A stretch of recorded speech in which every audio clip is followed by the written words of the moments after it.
Thanks for watching. Don't forget to like, comment, share and subscribe to Mufti Tariq Masood, famous scholar. یا ایہا الناس اعبدوا ربکم، اے لوگو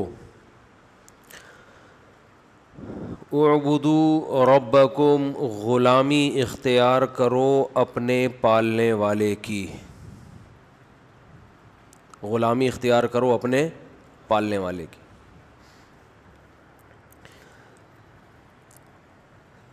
الذی خلقکم، جس نے تمہیں پیدا کیا،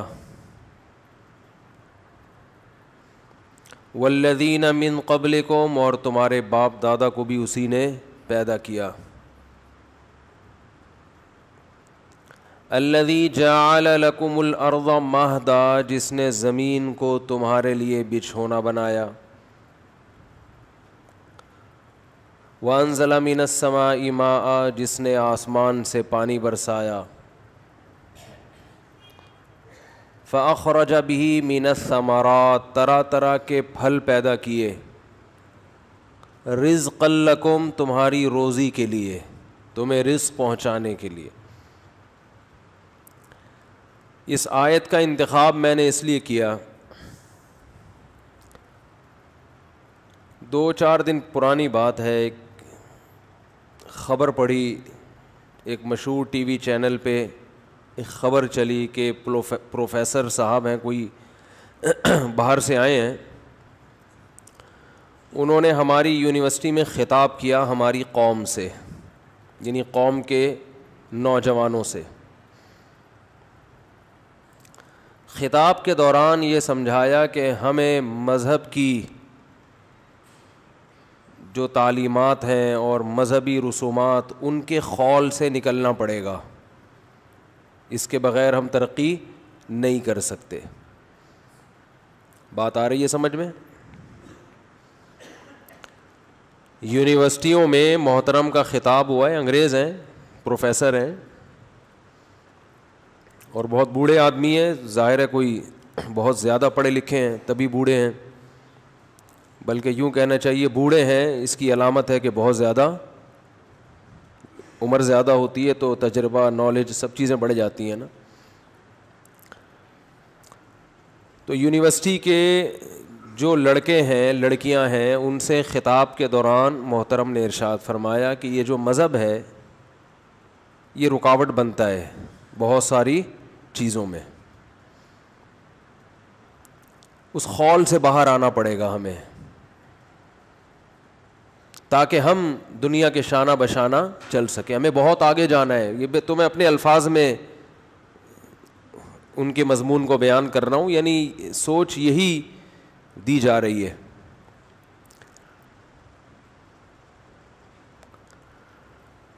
تو میں نے اس کی وجہ سے اس آیت کا انتخاب کیا، اے لوگو اس اللہ کی غلامی اختیار کرو جس نے تمہیں پیدا کیا ہے۔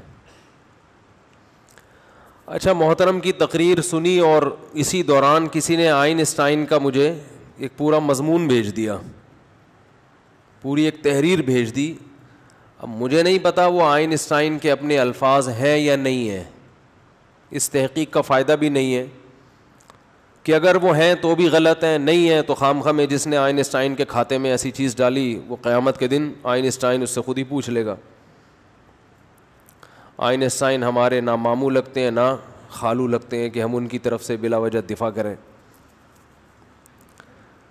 لیکن آئنسٹائن کی جو تحریر میرے سامنے سے گزری جس میں نسبت تھی آئنسٹائن کی طرف،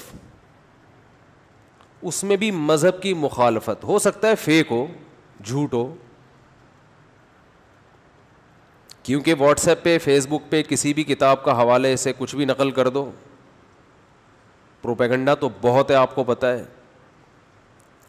کل مولانا طارق جمیل صاحب کا کوئی کلپ سن رہا تھا، اس میں فرمایا کہ لوگ کہہ رہے ہیں 200 کروڑ کی شادی میں 200 کروڑ خرچہ ہوا،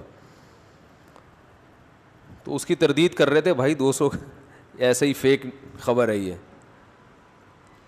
10 لاکھ نکاح پڑھانے والے کو دیے، یہ بھی غلط ہے، اور اگر دیے تو میں کہتا ہوں 20 لاکھ دینے چاہیے تھے یار۔ تو خیر میڈیا کے پروپیگنڈے آپ کو پتہ ہے کہ مشہور ہیں, اور ابھی ایک پروپیگنڈا بہت میں نے پیش گوئی کی تھی 2 ہفتے پہلے کہ کرونا کی ویکسین بن چکی ہے, تو اس میں ہمارے ہاں جو اب ریسرچ چلے گی نا مختلف لوگوں کی, وہ یہ ہے کہ اس میں پتہ نہیں نسلیں تباہ ہونے کے جرثومے شامل ہیں, بچے نہیں پیدا ہوں گے, اور اگلی نسل میں جا کے یہ ہو جائے گا تو وہ ہو جائے گا, ٹوپی ڈرامہ فل.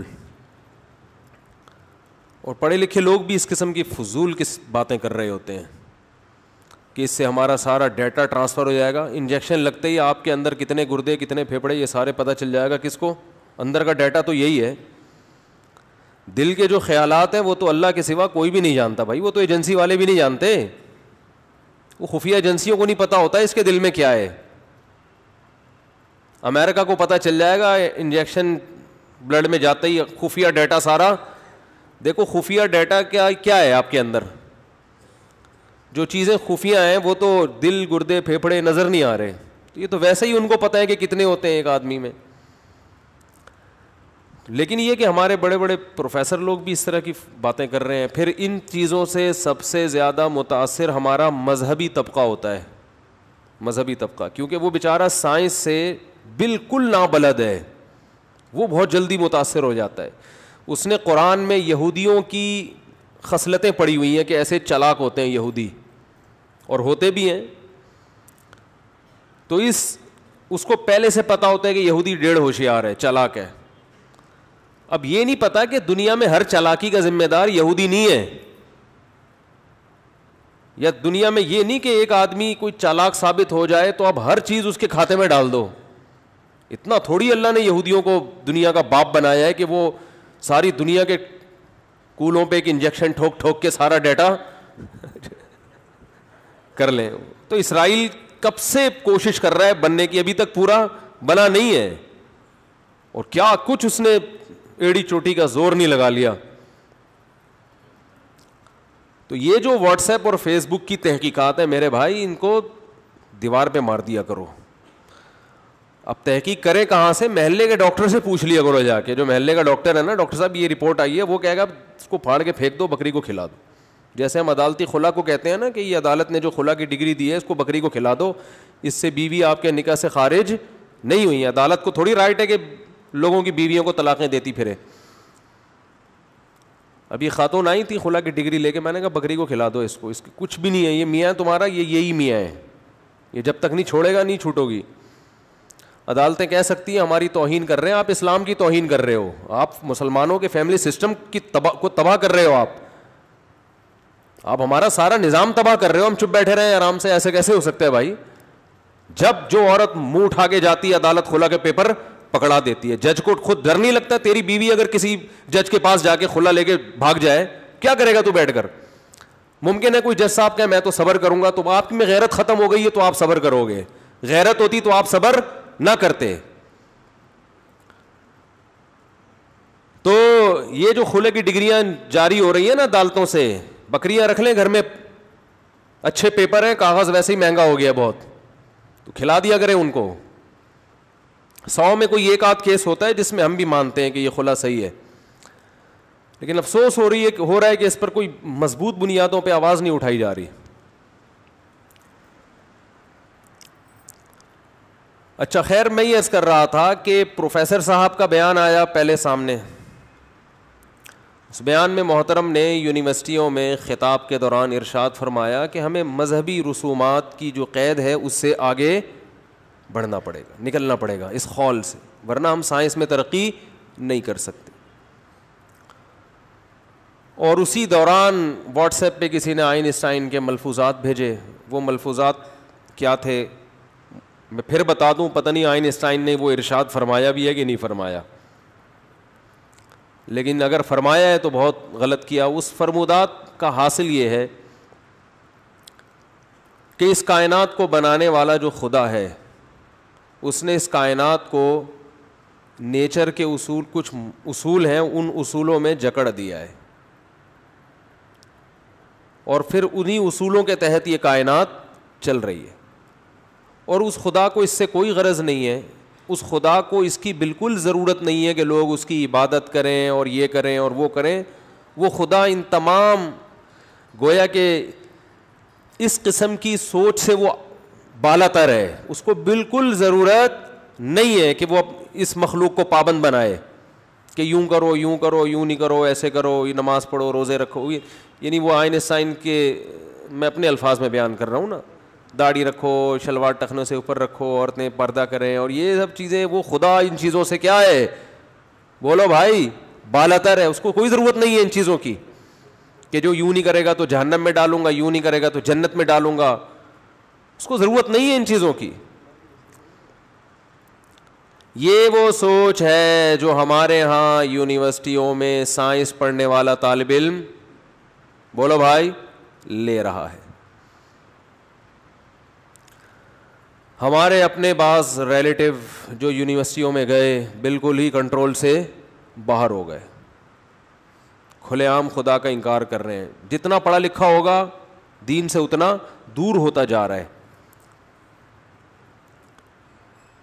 اسے تکبر کہتے ہیں, تکبر. اسے کیا کہتے ہیں؟ تکبر. عربی میں اس کے لیے ایک اور لفظ استعمال ہوتا ہے, انفن فی الماء وسطن فی السماء, ناک پانی میں اور کولے آسمان میں.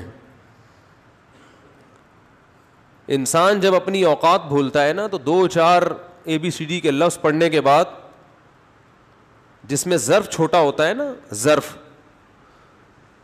علم حاصل کرنا بھی اہل ظرف کا کام ہے. اس کی مثال ایسے, جو غریب آدمی ہو, اچانک پیسہ آ جائے تو اگر ظرف بڑا ہے تو وہ اترائے گا نہیں, لیکن اگر ظرف, سینے کا جو ظرف ہے وہ چھوٹا ہے تو اچانک پیسہ پھر ہضم, بولو نا, نہیں ہوتا. شو بازی میں آ جائے گا, اترانے لگے گا, غریبوں کی توہین شروع کر دے گا. لوگ پھر کہتے ہیں اسے دیکھ کے کہ لگتا ہے کہ نیا نیا پیسہ آیا ہے, کہتے ہیں نا, لگتا ہے خاندانی مالدار نہیں ہے, نیا نیا پیسہ آیا ہے. تو یاد رکھو, جیسے کسی غریب کے پاس اچانک پیسہ آ جائے اور ظرف چھوٹا ہو اس کا تو وہ اپنی اوقات کو بھول جاتا ہے, ایسے ہی کسی کم علم کے پاس اچانک نالج آ جائے اور ظرف چھوٹا ہو تو وہ بھی اپنی اوقات کو اسی طرح بھول جاتا ہے.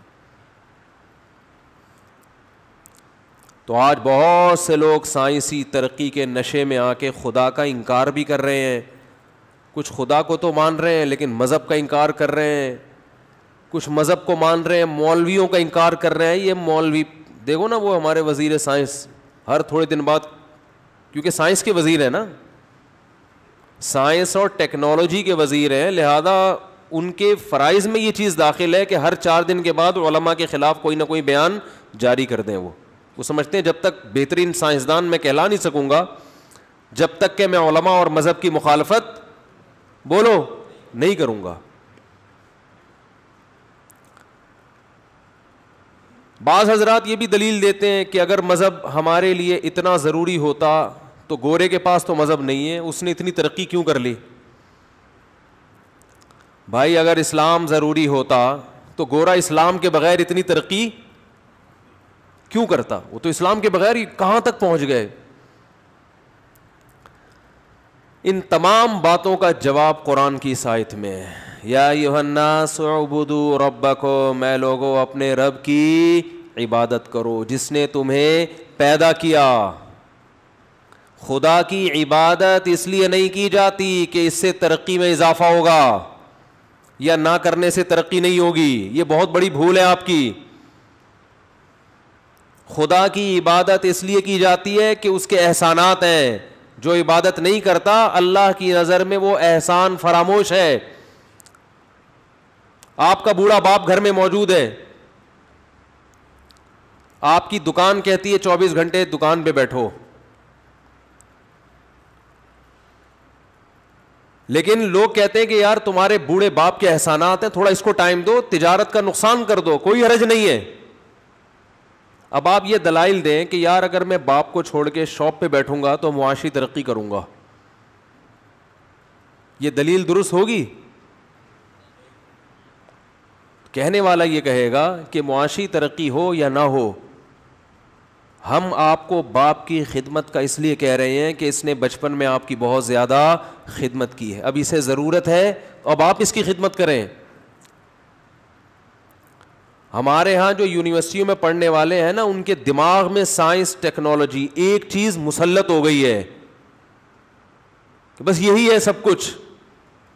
یہ خود بہت بڑی بھول ہے آپ کی, یہ خود بہت بڑی بھول ہے. باپ کو تو ضرورت ہوتی ہے, اللہ کو ضرورت نہیں ہے. آئنسٹائن نے ارشاد فرمایا نا کہ خدا کو کوئی ضرورت نہیں ہے کہ ہم اس کی عبادت کریں, وہ ان چیزوں سے کیا ہے, پاک ہے. یہ بھی ایک بہت بڑا فالٹ ہے کہ اگر کسی کو کسی چیز کی ضرورت نہیں ہے تو اس کا مطلب یہ ہے, یہ تو انسانوں میں ہے کہ اگر کسی کو کسی چیز کی ضرورت نہیں ہے تو آپ اس کا وہ کام نہ کریں. اللہ نے قرآن میں جگہ جگہ یہ دعویٰ کیا ہے کہ مجھے تمہاری عبادت کی چندہ ضرورت نہیں ہے. ان اللہ لغنی عن العالمین, تمام جہان والوں سے وہ کیا ہے, بے پرواہ ہے. لیکن اللہ کی ایک صفت ہے, اچھائی پہ وہ خوش ہوتا ہے, برائی پہ وہ ناراض ہوتا ہے. ان تکفروا, اگر تم ناشکری کرو گے تو وہ اس سے خوش نہیں ہوگا. وَإِن تَشْكُرُوا يَرْضَهُ لَكُمْ, اگر شکر ادا کرو گے تو وہ خوش ہوتا ہے. وَلَا يَرْضَى لِعِبَادِهِ الْكُفْرَ, وہ اپنے بندوں سے ناشکری پہ راضی نہیں ہوتا.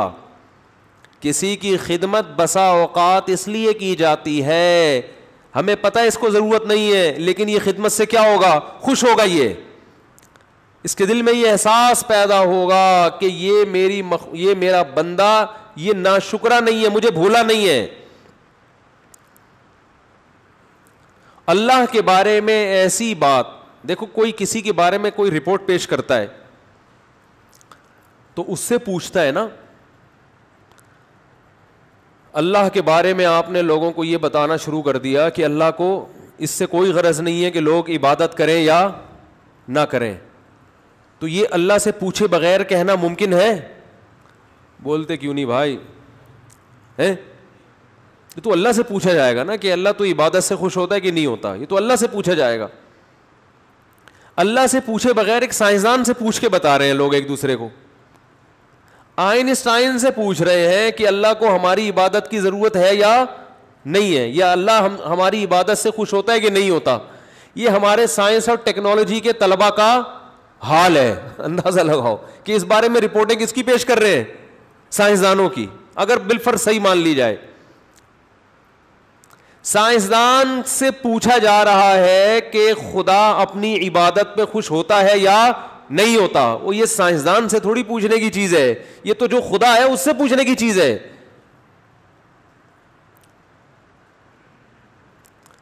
تو عجیب بدحالی ہے, کھوپڑی, ایسا فتنوں کا دور ہے نا کہ کھوپڑی کے علاوہ ہر چیز استعمال ہو رہی ہے.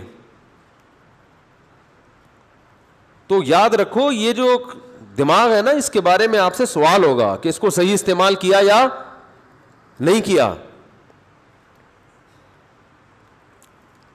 ایک دفعہ ایک صاحب تھے, وہ بھی اللہ کو مانتے تو تھے وہ, لیکن ہمارے ہاں تو بہت ساری چیزیں ہیں نا, کچھ تو مان ہی نہیں رہے, اللہ کو ہے ہی نہیں.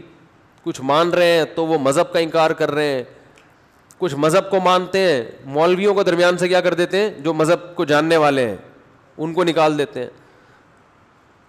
بہت تھوڑے بچے کچھ لوگ آ کے آپ کو ایسے کچھ لگیں گے جو تمیز سے مذہب کو فالو کر رہے ہیں. بہت سے لوگ اسلام کو مانتے ہیں لیکن علماء کو نہیں مانتے. پھر ان کا اسلام ایسا ہے کہ 4-6 آدمیوں کے علاوہ کوئی جنت میں جاتا ہوا نظر, بولو, آ نہیں رہا. وہ میں نے ایک چٹکلا سنایا تھا نا, دوبارہ سنا دیتا ہوں. ایک آدمی نے خواب دیکھا, یعنی یہ اس پہ بتا رہا ہوں کہ بعض لوگوں کا یہ نظریہ ہے کہ فلاں بھی بزرگ سارے بابے غلط, فلاں بھی غلط, فلاں بھی غلط, فلاں بھی غلط, فلاں بھی غلط, میں کیا ہوں, میں سے. مولانا اشرف علی تھانوی نے اپنے نام کا کلمہ پڑھایا تو میں کہتا ہوں اگر مولانا اشرف علی تھانوی رحمہ اللہ تعالیٰ نے اپنے نام کا کلمہ پڑھایا تو وہ دائرہ اسلام سے خارج تھے, پھر ان کو مسلمان کہنے کے تکلف کی ضرورت نہیں ہے. آپ میرے سامنے بیٹھیں تو میں آپ سے سوال پوچھوں گا کہ اگر مولانا اشرف علی تھانوی نے اشرف علی رسول اللہ پڑھوایا ہے تو یہی جرم تو مرزا غلام احمد قادیانی کا تھا, اس کو تم کافر بولتے ہو اور مولانا اشرف علی تھانوی کو مسلمان بولتے ہو, کس بیس پہ بولتے ہو؟ یہ منافقت کیسی ہے؟ بات نہیں آ رہی سمجھ میں میرا خیال ہے. لوگوں نے پروپیگنڈا کیا ہے نا کہ حضرت مولانا اشرف علی تھانوی نے اپنے نام کا بولو نا کلمہ پڑھایا. بھائی کلمہ جس نے اپنے نام کا پڑھایا وہ ختم نبوت کا منکر ہے, پھر وہ کافر ہے, وہ اسلام سے خارج ہے. آپ کیوں نہیں بولتے اسلام سے خارج ہے؟ تو یہ تضاد ہے کہ نہیں یہ باتوں میں؟ اور اگر آپ تعویل کرتے ہو کہ نہیں اس کا یہ مطلب ہے تو وہ تعویل کرو آپ. پھر دیکھو میرے سامنے اگر کوئی کہے فلاں نے اپنے نام کا کلمہ پڑھا ہے, میں کہوں گا وہ کافر ہے, اور اگر میں کہتا ہوں کافر نہیں ہے تو میں پھر اس کی بات کی کیا کروں گا؟ تعویل. اور پھر میرے ذمے ہوگا کہ میں تعویل کروں, میں بتاؤں کہ یہ مطلب ہے. آپ ایک طرف کھلے عام بیانات میں کہتے ہو کہ مولانا اشرف علی تھانوی نے اپنے نام کا کلمہ پڑھایا ہے, اشرف علی رسول اللہ پڑھوایا ہے, دوسری طرف آپ کہتے ہو میں ان کو مسلمان مانتا ہوں, میں تکفیری نہیں ہوں. تو آپ ان کو کس بیس پہ مسلمان مانتے ہیں؟ جو اپنے نام کا کلمہ پڑھوائے وہ مسلمان نہیں ہوتا. مجھ سے اگر پوچھو گے میں کہوں گا یہ جھوٹا الزام ہے, انہوں نے اپنے نام کا کلمہ نہیں پڑھوایا, اور اس الزام کا جواب میں بیان میں دے چکا ہوں جس کا ابھی تک جواب نہیں آیا ہے, کیونکہ جو پورا بیان تھا نا اس کو حذف کر کے محترم نے گول گھمایا اس جواب کو. تو آپ اگر کہتے ہو کہ وہ کافر نہیں تھے تو آپ کے ذمے ہے کہ پھر اس کا مفہوم کیا ہے, کلمہ پڑھایا کہ نہیں پڑھایا, کیا مطلب ہے پھر اس کا؟ تو اس وقت آپ یوٹیوب پہ مختلف جگہوں پہ جائیں گے, کچھ لوگ بیٹھے ہوئے ہیں جو اسلام کو تو مانتے ہیں, قرآن و حدیث اور حوالے بہت یاد کیے ہوئے انہوں نے, لیکن جب آپ ان کی تقریریں سنیں گے تو آپ کو لگے گا 2-4 لوگوں کے علاوہ دنیا میں جنت میں جانے والا کوئی ہے نہیں. اس میں مجھے وہ واقعہ یاد آتا ہے, ایک آدمی نے خواب دیکھا, جہنم میں گیا تو دیکھا دیگیں چل رہی ہیں. جہنم میں گیا تو کیا دیکھا؟ دیگیں پہ دیگیں. حیران ہو گیا یار. جنت میں گیا تو دال چاول کھا رہے ہیں لوگ بیٹھ کے. تو اس نے فرشتوں سے پوچھا یہ کیا معاجرہ ہے, ادھر دیگیں اور ادھر دال چاول. تو فرشتوں نے کہا اب 4 آدمیوں کے لیے دیگ پکائیں کیا؟ جنت میں گئے ٹوٹل ایک انجینئر ہے, ایک توصیف الرحمان ہے, غامدی صاحب ہیں, اور ایک آدھ اور اس ٹائپ کے کوئی ہوں گے. کیونکہ ان چاروں کی تقریریں سننے کے بعد ایسا لگتا ہے کہ دنیا میں ان کے علاوہ سب کیا ہیں؟ بے وقوف تھے. اسلام تو سمجھا ان لوگوں نے. تو فرشتوں نے کہا ٹوٹل کتنے آدمی جنت میں آئے ہیں؟ 3 تو مجھے یاد ہے, چوتھا بھی کوئی شاید دماغ پہ دباؤ ڈالوں گا, یا ابھی آ جائے گا اگلا ورژن تھوڑے دنوں میں. 4 آدمی ٹوٹل کہاں ہیں؟ جنت میں. کیا دیکھ پگے بھائی ان کے لیے, وہ تو جو وعدے اللہ نے کیے تھے پبلک تو ہو.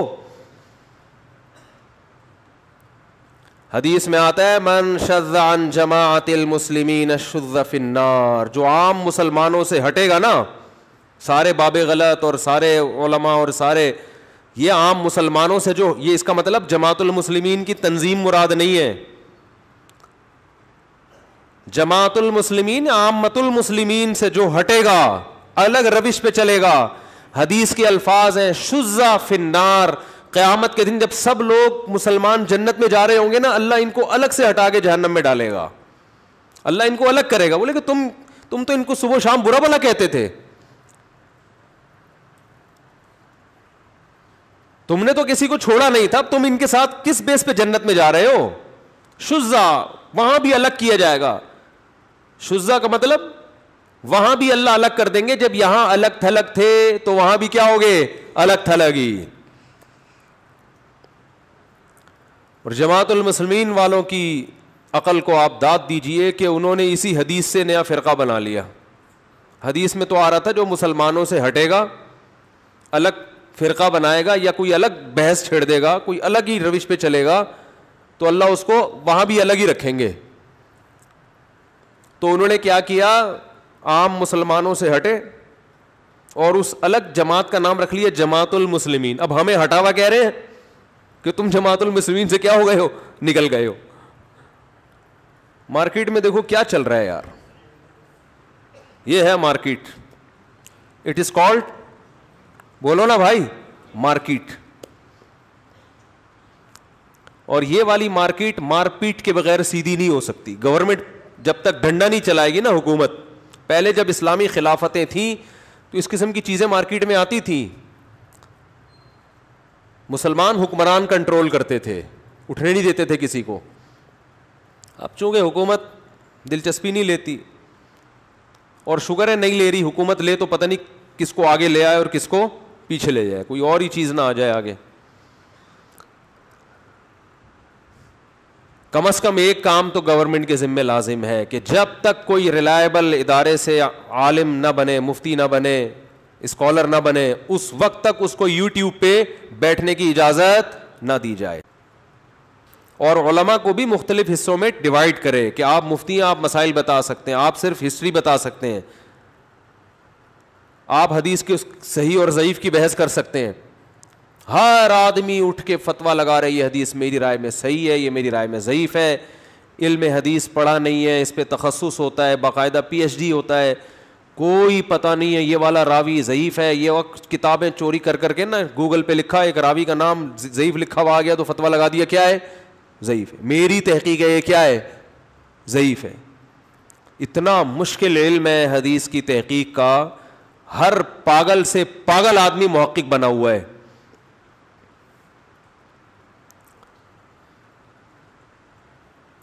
اور یہ جتنی مذہبی آزادی یہاں ہے نا, دوسرے ملکوں میں نہیں ہے.